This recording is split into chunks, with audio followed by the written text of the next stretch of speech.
Socrates at SaddleBrooke. Welcome back to our third video cast on the origin of life. This is topic number 4 in our series entitled Has Science Rediscovered a Creator? Now, I'm at headquarters today. That's why this collared shirt, but they make me wear it here. But I needed to come to headquarters because this is where all the important DNA research takes place. And I needed to get updated on it so I could pass on the latest information to you. But this amazing molecule is perhaps the most fantastic discovery of the 20th century. And it will be our focus when we talk about the origin of life and the origin of the species. Now, so far, we've been investigating the current theories regarding the origin of life. And we found the explanations extremely wanting, at least in my view. As I said at the conclusion of the last program, if nature can't create life and extraterrestrials didn't do it, then a creator could be the last standing alternative. But I also said just giving negative evidence regarding materialistic explanations doesn't necessarily count as positive evidence for a creator. So before we review any positive evidence along these lines, I want to take a side trip to explain and examine how we go about our science today. This is extremely important for understanding what we'll make out of DNA when we examine it. I'm asking the question, is naturalism, which says that the material world is all there is, all there ever was, all there ever will be, a sufficient methodology for evaluating the evidence we currently have for the origin of life? Perhaps there is a more ambitious way to examine the data that's already been revealed by the technology of the last 50 years. That's what we're going to be looking at. In fact, this is interesting. Socrates and his star disciples, Plato and Aristotle, even wrote about this way back thousands of years ago. And Raphael reveals it in his School of Athens fresco in the 16th century. This portrays the greatest philosophers and scientists of the age sharing their perspectives and learning from one another. These figures all lived at different times, but here in the fresco they're gathered under one roof. In the center of the fresco is Plato and Aristotle. Plato, Aristotle, they're having a rigorous debate over something and are looking from two different perspectives. Aristotle, with his fingers pointing down, is looking at the very particulars in front of him, things that he's seeing and physically can examine. He's reasoning from the bottom up from the particulars to an explanation. Plato, on the other hand, is pointing upward to denote that one must consider self-evident principles, and he reasons from the top down to fully explain anything. Now, note Plato is pointing up with one finger. That signifies there is one ultimate principle that the Greeks believed in, and that is the creator by whom all things exist. Aristotle identified this creator as the first mover. Now, Aristotle wants to understand something by explaining its material causes, that is, examining what it's made of and how does it work. Sounds like materialism, right? Plato, on the other hand, wants to understand its immaterial causes by examining what's its design, what's its purpose. Sounds like theism, right? For the Greeks, all 4 of these answers were necessary to be satisfied before they had an explanation for anything. In fact, they said, we do not have knowledge of a thing until we have grasped all answers to these 4 questions. The 4 questions, also called the 4 whys, are known today as Aristotle's 4 causes, or 4 explanations.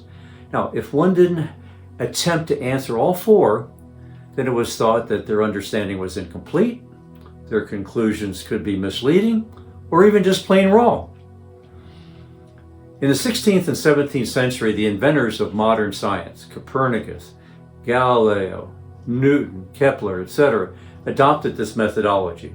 Now, they were theists, so they saw the ultimate cause, the God of the Bible, who gave material causes their design and purpose.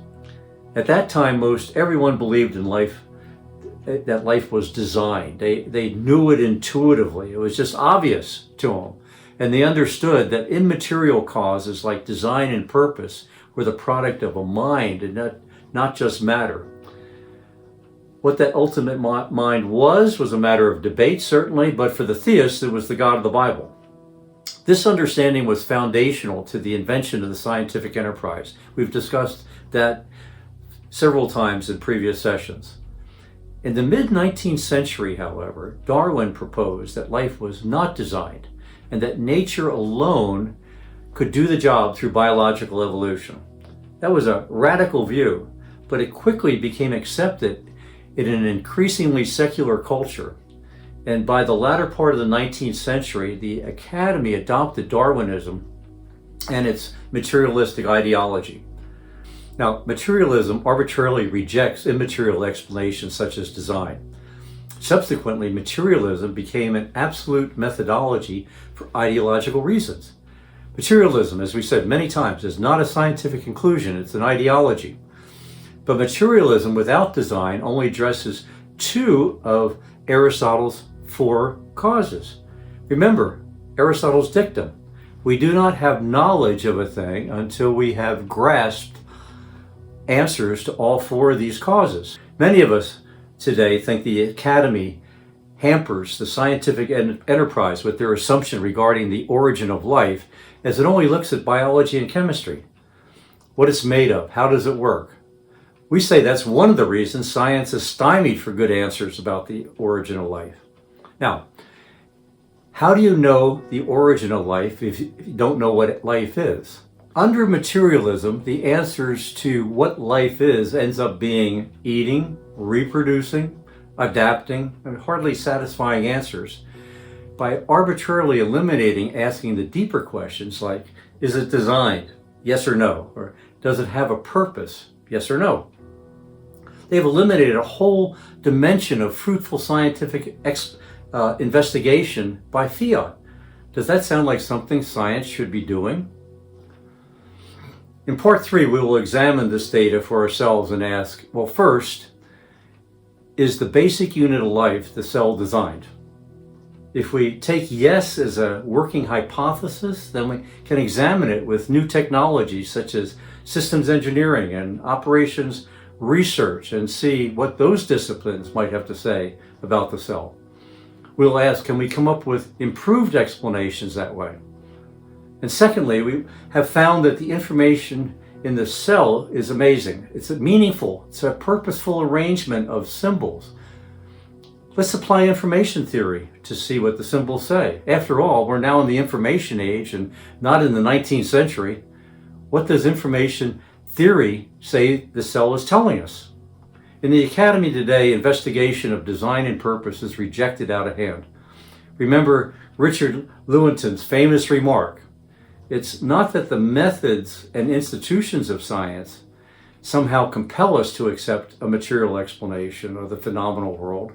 We are forced, he says, by our a priori adherence to material causes. Moreover, that materialism is absolute. So let's ask, what is life? Material asks, what's it made of? How does it work? Materialism answers eating, reproducing, adapting. Immaterialism asks, what's its design? What's its purpose? And then its answers are design and purpose. Yeah, yes, and let me show you that.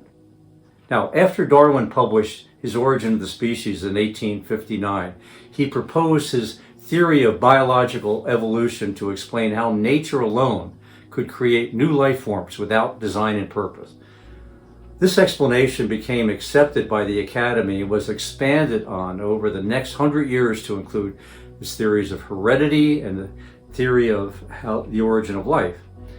By 1959, there was general euphoria that a full explanation of life was right at hand and in sufficient detail to preclude any designing intelligence. But by the 1970s, the structure of DNA being discovered along with amazing information that it contained, and during the same time frame, the electron microscope revealed incredible systems engineering, biological machinery and complex manufacturing processes occurring within the cell. Now, with those discoveries, the design and purpose arguments began to make their way back. Design theory has sufficiently matured over the last 50 years into robust scientific arguments that can no longer be arbitrarily excluded from consideration. Next time, we'll look at that evidence for ourselves. Now, with design, life can no longer be seen as just a matter of energy and motion, as previously assumed. It is no longer explained in materialistic terms alone. Coupling the rediscovery of design and purpose in nature with what we saw in the last video cast, which was the failure of materialistic explanations for the origin of life, we can now understand why there's a whole movement of open-minded scientists who are reconsidering the age-old arguments of design and purpose. Clearly, one such explanation is that life was designed by an intelligent agent that existed at the advent of life. The Academy can no longer arbitrarily exclude this hypothesis just because it doesn't like that kind of explanation. Today, intelligent design is a robust scientific theory that seeks explanation using all four of Aristotle's causes, incorporating design and purpose into the explanation. No longer can absolute materialism go unchallenged, as has been the case today. And on the broader front, the God hypothesis of the inventors of modern science has returned as a legitimate scientific claim. Just by strength of scientific argument alone, the design hypothesis is starting to win over former the closed-mindedness of many. As an example, the world's most famous atheist philosopher of the 20th century was Antony. His books, God and Philosophy and Atheistic Humanism, established him as an expert in both the academy as well as in popular circles. But in early 2004, he came to believe in God after extensive study of the scientific evidence for intelligent design of the universe. He said he believed God to be the unmoved mover of Aristotle. And in 2007, he published his views in a book, There Is a God, How the World's Most Notorious Atheist Changed His Mind. In it, he says, "My discovery of the divine has been a pilgrimage of reason and not faith." Reason, not faith. In 2021, a book by philosopher of science and New York Times bestselling author Stephen Meyer returned to the God hypothesis, 3 scientific discoveries that reveal the mind behind the universe. This has exploded onto the scene to reveal breakthrough evidence for a creator. In it, he explains the immaterial evidence left unexamined by materialistic science. It unmistakably points to design and purpose in the universe and life in it. Meyer says, quote, "Theism, with its affirmation of a transcendent, intelligent, and active creator, best explains the evidence concerning biological and cosmological origins." In session 5 of our series coming up on the origin of the species, we will examine Darwinism, and we will discover that its naturalistic foundation is crumbling as well. No longer does Darwinism offer a complete explanation for the variety of life on this planet. Its materialistic explanation of random mutation and natural selection has been demonstrated to be woefully inadequate. In fact, the Royal Society, the world's oldest and arguably the most august scientific body in the world, now admits that neo-Darwinian theory has failed to explain the origin of the species as well as the origin of first life. In 2016, the Society hosted a conference to address the inadequacies of neo-Darwinism. It admits it has failed to explain the origin of new and complex anatomical structures that have risen throughout the history of life. Well, okay, you might say, so what's the big deal with bringing design and purpose into the scientific process? As long as it's on a scientific basis and not a theological one. I agree. After all, isn't that how science advances? I mean, new theories challenging long-standing paradigms moves on from there. The new theories compete effectively and contribute to a better understanding of nature, then that's how it should work. Well, that assumes that the new theory gets to the table. But in the case of intelligent design, it has been so arbitrarily and vociferously blocked by the Academy for ideological reasons, it's not getting to the table. And this isn't because it's not scientific. Why? Because design and purpose have theological implications that are at odds with the theological implications of the Academy, which is atheism. So ideas rejected out of hand. Now, this is not a battle of religion. It shouldn't be. It should just be scientific evidence A versus scientific evidence B, and how can they work together, the four causes work together to produce a better explanation. But that's not what's happening. It's become an ideological battle, unfortunately. Shouldn't be, but it is. The new so-called new atheists turned the evidence for ID into a religious argument, even though it isn't, before the scientific evidence can even be looked at or evaluated. It's like, but in reverse, when the church refused to look through Galileo's telescope because it showed the sun did not go around the earth. That's not what they wanted to believe, so they didn't look.